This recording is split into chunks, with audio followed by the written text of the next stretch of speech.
Are you a realtor who has lost deals in flood zone AE? Well, in today's video, I'm going to show you how to avoid this from happening in 2026. So let's get started.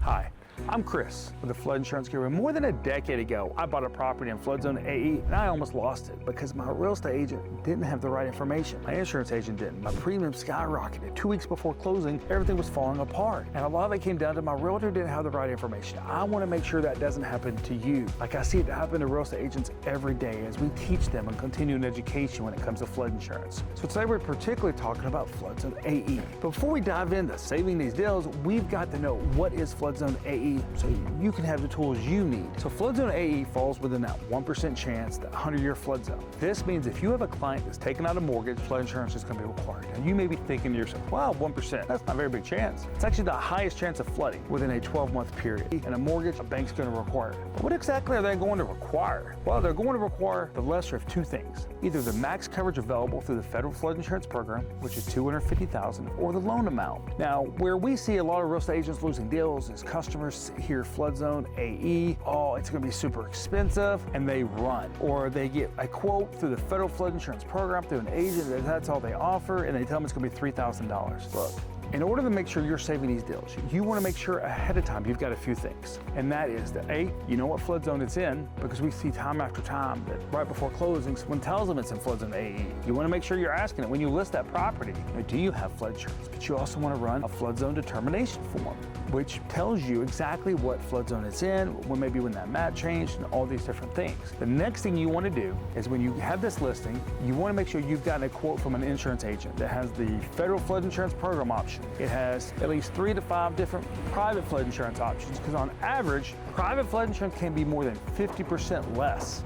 You want to ask if this property has ever flooded since they've owned it or lived in it, because this could have a big impact on flood insurance premiums, which may cost you your deal. Now, you want to ask those two things. The reason is if it's an investor property, one way they get around it, they say, oh, I've never lived in it, so they answer this question a little iffy sometimes. And if this property has flooded multiple times, it might fall on the severe repetitive loss list. And if it does, this could really limit your options because it can make premiums very high. Well, you want to know that before you list it. One other way to find out if it's on this list is when you go to get a quote on it from an insurance agent, they should be able to tell you if it's on this list or not, because when they get a quote through the federal program, it'll tell them if it's on this list or not. So it's definitely something you want to look at there. The next thing you want to ask is, hey, if they do have a current flood insurance policy. The reason is that this person's had this policy for at least 2 or 3 years, they may have a rate available that when you go to get a new rate, it could be 300% higher. We see it every time. In fact, I just saw this happen, where the rate on the old policy was $700, on a new policy was going to be $4,000. Why is that? It's because the customer had a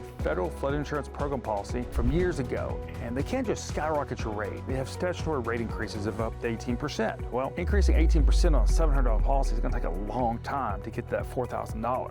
Versus getting that new policy that you're getting the full risk rate right away. When you do this and you take this policy and you move it from one buyer to the next, that's called a policy assumption. We help people with that every day. There's no additional cost here. In fact, sometimes it could be a savings if you're going from an investment property to a primary. I know, because I did a policy assumption of my own property, taking premiums from $3,000 to $300. So this is something you want to ask if you're a real estate agent. Now, one of the other things you want to look at though is you want to make sure, whoever insurance agent your client's working with, they got the right building coverage, the right contents coverage, and additional living expense. Remember, additional living expense is not offered with the federal flood insurance program. It's only offered with private flood insurance. But also, you want to know, hey, is this thing affordable today? Is it affordable 3 years from here? Now, the good news for you is we actually built a tool that can help you with this. In the description of the video, it's our flood risk tool, and it does a few things for you as a real estate agent. It tells you a flood risk score. This is actual chances of the property flooding over a 30-year period from 0 to 100. It tells you how close to water you are. For example, if you're in a floodway, that can have a big impact on your deal because it's going to limit your flood insurance option. Good news is this tool is going to tell you how close to water this property is, whether it's in a floodway, and even the estimated premium on it. And you're going to have that in about 60 seconds. So if it's 10 o'clock at night,